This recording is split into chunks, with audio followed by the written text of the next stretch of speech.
¡Mario! ¡Vuelva esta a ver para ver el saque! ¡No juega!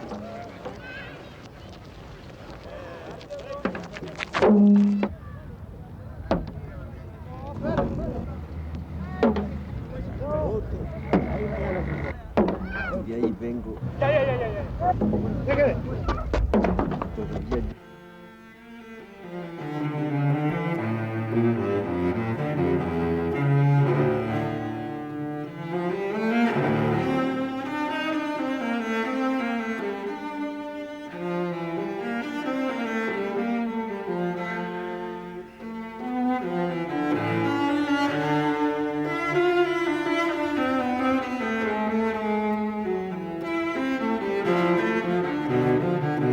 Este sitio se conoce como el Valle de Atriz. Es un valle que, además de estar contorneado y limitado por las cordilleras, es un sitio particularmente rodeado por un número importante de volcanes, de los cuales los más conocidos son el volcán Galeras, el volcán Morazurco, el Patascoy. Estas tierras, como la mayor parte del altiplano nariñense, son tierras supremamente fértiles. Su fertilidad es base para el asentamiento de cualquier tipo de población. De acuerdo al origen de los pastos, el doctor Max Hilbert alemán refiere en su estudio: los pastos no son de origen canaris, ni quiche, ni maya, ni caribe, ni amaguas, tupis, ni mexicano, ni chipchas. Nunca vinieron del norte, ni del sur tampoco. Llegaron del este, o sea, por el Igaparaná, Berén del Pará. Entraron por el Putumayo y se asentaron en estas partes de por acá. Resulta que hubo un choque de culturas: chipcha, inca y pasto. Por eso es que nosotros tenemos un dialecto muy diferente en su asunto musical. Lo acoplan los estudiosos, ¿no?, de lingüísticos, lo acoplan entre el mexicano y el argentino para darnos ese golpe de voz. Esa es nuestra historia. Nosotros somos de una raza adelantada.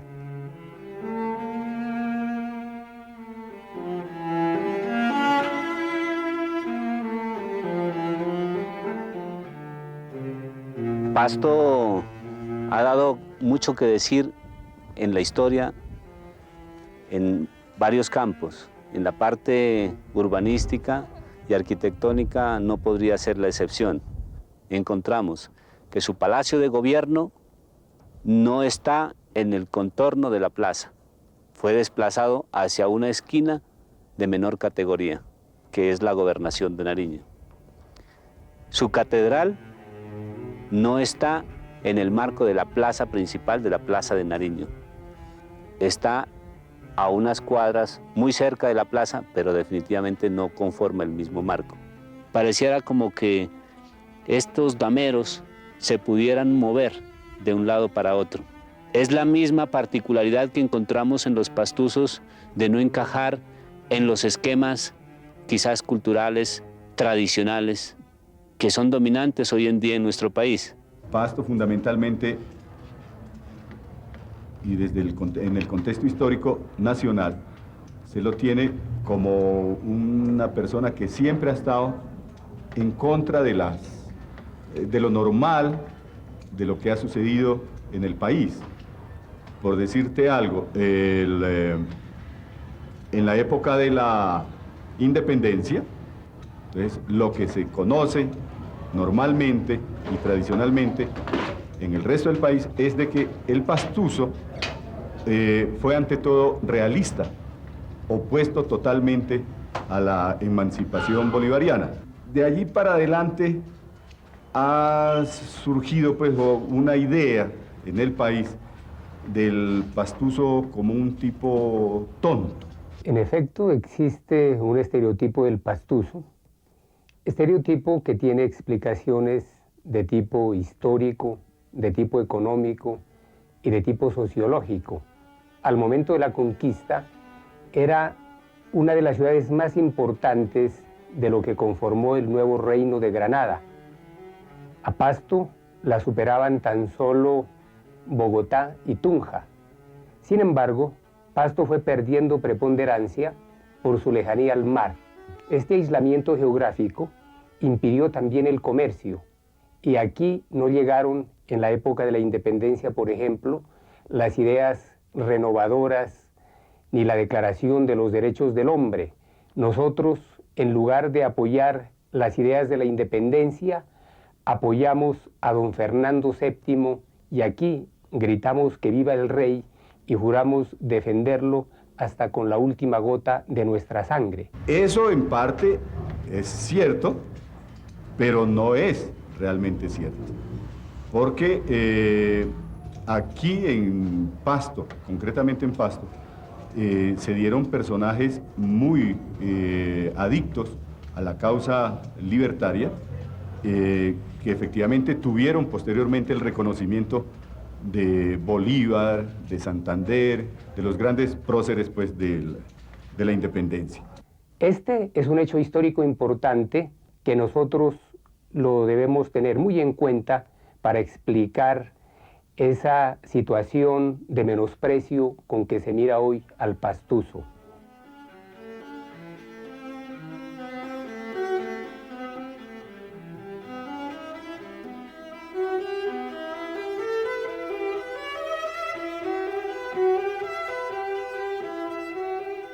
Cuando se habla de Pasto, inmediatamente se piensa en la influencia religiosa. ¿Por qué? Nosotros alcanzamos a tener hasta el siglo XIX 32 conventos, y precisamente los barrios de la ciudad, algunos de ellos llevan el nombre de las antiguas comunidades religiosas. Estas comunidades manejaban la sociedad, y durante mucho tiempo toda esta influencia vino a marcar un comportamiento y una actitud. Los valores religiosos pesaron mucho sobre la conducta, pesaron mucho sobre la economía. Aquí enseñó a las gentes a ser humildes, a ser pobres, a resistir el dolor. Aquí, por ejemplo, a comienzos de siglo, la mujer andaba arrastrando el vestido sobre el piso, porque se consideraba impúdico mostrar siquiera el tobillo. Cuando en la década del 30 al 40, cuando empezó a surgir la aviación, cuando se puso de moda la radio, nuestra cultura cambió rápidamente, y las mujeres empezaron, como todas las mujeres del país, a alzarse la falda.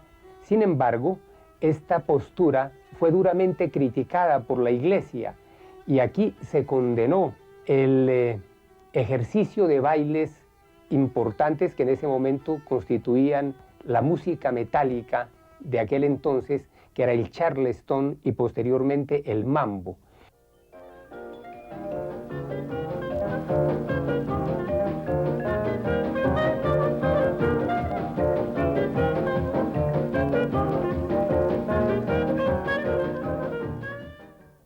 De esta manera, pienso yo, que durante toda esta época, nuestro urbanismo, nuestra actitud literaria, nuestro sentido musical,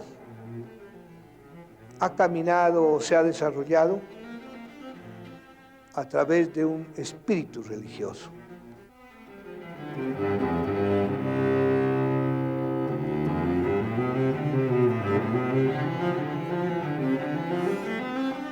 La artesanía pastusa, pues del siglo pasado, se basó fundamentalmente en la continuidad de un espíritu religioso.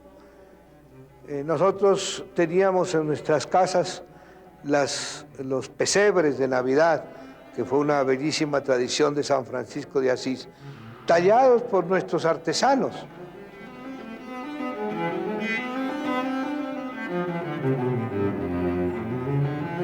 Actualmente estamos dedicados a la reproducción de ese arte colonial. Nosotros los nariñenses recibimos la influencia del arte ecuatoriano, es decir, de la escuela quiteña, ya que en nuestro departamento no hay un desarrollo económico, no hay industrias, no hay inversión, por lo tanto, toda la juventud o la mayoría de ella tiene que dedicarse a los oficios manuales. Por eso es que en Nariño está tan desarrollada la artesanía y es bastante famosa.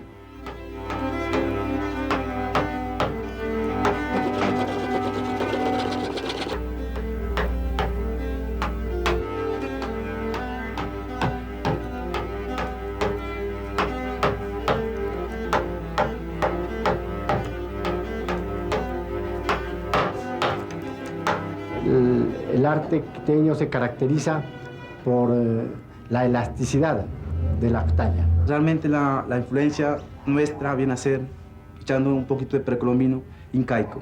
Ustedes saben que hubo migraciones de toda parte que fueron colocados en diferentes situaciones geográficas. Nariño se encuentra privilegiada por la situación geográfica. Pasaron colonos, pasaron indígenas, inmigraciones de diferentes culturas. En Nariño existen o se dividen en 4 complejos que podríamos denominarlos. La Tumaco, que es de la costa. Luego continúa la Piartal.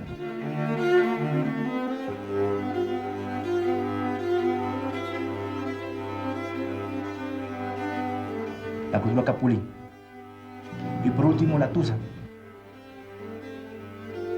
Todos los nariñenses somos indígenas, tenemos sangre indígena.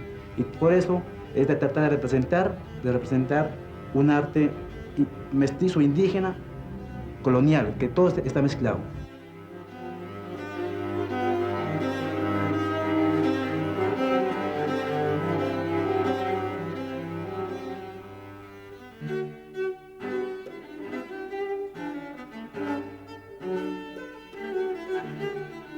Estoy empeñado en coleccionar los portones al ver que nuestra arquitectura republicana desde el principio del siglo lo están destruyendo nuestros arquitectos. Vemos como estas bellezas de portones con esas tallas especiales están siendo cambiadas por latas feas. Aquí tenemos diferentes estilos de portones de esa arquitectura republicana, vean. Ya que no se puede comprar las casas viejas de ese arte republicano, pues me conformo con adquirir estos portones que sirven de documento de nuestra arquitectura de principio del siglo.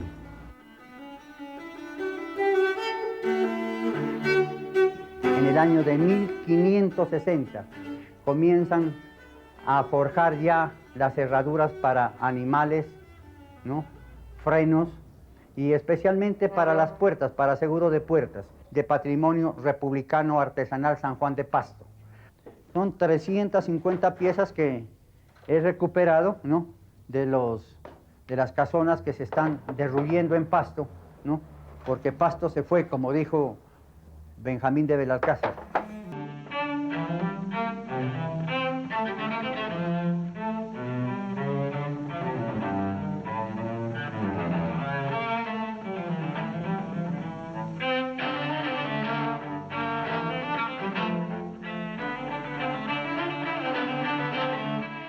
La historia de la fotografía en Nariño aparece ya en el año de 1849 aproximadamente, si no un poquito más antes.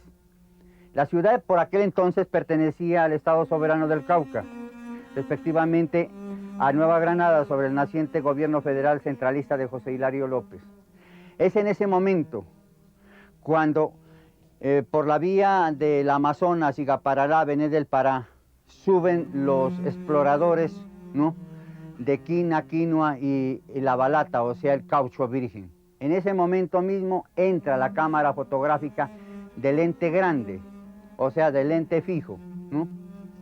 Y es cuando comienza a aparecer el daguerrotipo, ferrotipo y ambrotipo, ¿no? En diferentes tamaños y formas. Los vidrios de Lennart aparecen luego.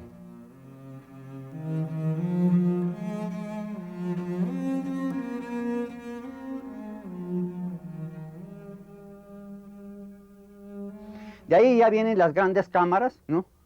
Y en el año de 1979 ya comienza Nariño pues a hacer grande en fotografías. Ya viene la tarjeta de visita, que es esta, ¿no? Hechas en Pasto, ¿no? Y en Quito respectivamente. 1898, 1863. Entonces nosotros tenemos una capacidad para decir que nosotros somos la primera fase de la entrada de la fotografía en Colombia, porque al hacer la investigación por lado de Cúcuta aparece ya en el año 59. Si tomamos Cartagena, la tomamos nosotros ya por la investigación, el rastreo que yo he hecho para decir que la fotografía entró por Pasto, es 12 años después de que, o 15 años después, que entra a Bogotá. 15 años después de entrar la fotografía a Bogotá, porque fue inventada en el año de 1839 y a Bogotá entra en el año de 1855. De modo de que nosotros tenemos documentos fehacientes que nos puede decir, que nos puede dejar cómo entra la fotografía a Pasto. Los primeros que entran con fotografía a Pasto, valga recordar, que son José Azarama, Ramón Diago, que fue el primer fotógrafo de guerra que tuvo Colombia.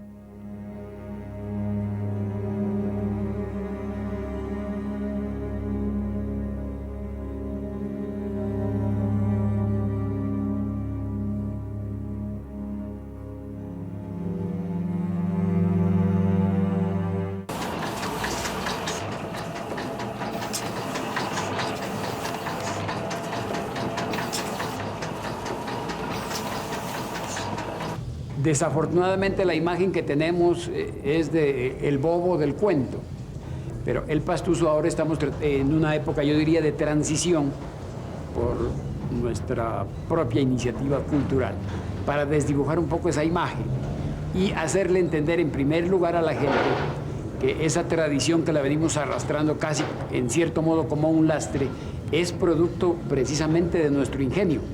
Los famosos cuentos o cachos pastusos los inventamos los pastusos. Y la ingenuidad está en creer que nosotros somos los bobos del paseo. A ver, un cuento pastuso así traído de los cabellos, ¿cuál sería? El que a un paisano le regalaron un saco cruzado y lo consignó. Ni siquiera lo cobró por ventanilla. Nosotros tenemos la capacidad de hacer gala de ese humor, pero también es una forma de buscar un quiebre a la mofa nacional que se nos hace. María Teresa Herrán, la periodista del Espectador, hizo un comentario bastante desagradable con respecto a los pastusos. Eso molestó a la gente y muchos, en esa época yo era estudiante universitario, nos fuimos en plan de rechazo pues, del comentario descomedido de esta periodista, nos fuimos al Parque de Nariño a quemar los ejemplares del Espectador. Eso dio pie para un chiste. Y salió posteriormente, el cuento era de que, entonces, todos nos reunimos en el parque, quemamos los periódicos del Espectador, los ejemplares, y después dijimos, hay que ir a quemar las oficinas del Espectador. Y entonces alguien dijo, todos al tiempo. Y entonces todos nos fuimos al tiempo a quemar el tiempo.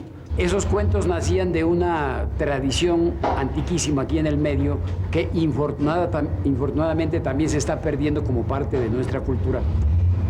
Los abuelos acostumbraban mucho conversar, tertuliar, y precisamente allí en esas reuniones tan familiares, tan desabrochadas, nacían los famosos cuentos. Después, les repito, toman características universales. Pero el gracejo pastuso lo encuentra usted en cualquier parte, en cualquier momento. Es muy irreverente y tiene una gama increíble. El acervo para los cuentos pastusos no merece un libro, sino una enciclopedia.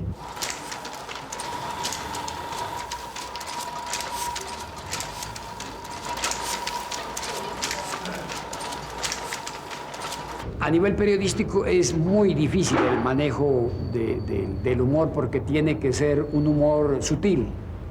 Aquí nuestra gente también es muy susceptible Y entonces no se pueden hacer así alusiones excesivamente directas porque eso causa mucho problema, mucho escozor.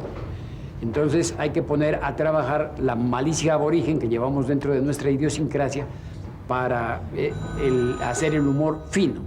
En el caso concreto mío, he manejado y he venido manejando de un tiempo para acá una figura conocida en el medio, entre nosotros únicamente, por supuesto, que es la del indio de Coatiz, muy perspicaz, se supone el personaje, no yo, pero que conoce mucho a la gente.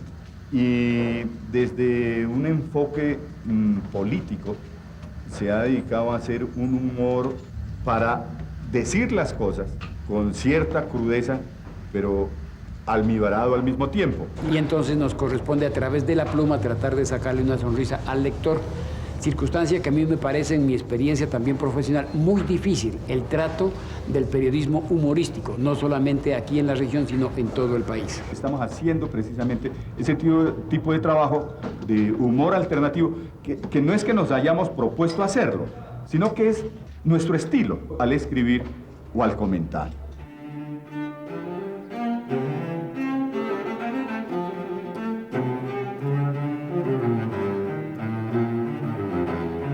Muchos personajes importantes del país han resaltado los valores del pastuso, unos reconocidos a nivel nacional, como por ejemplo el valor en la lucha, como por ejemplo la tenacidad en el trabajo, la honradez en el trabajo y muchas otras virtudes que nos adornan.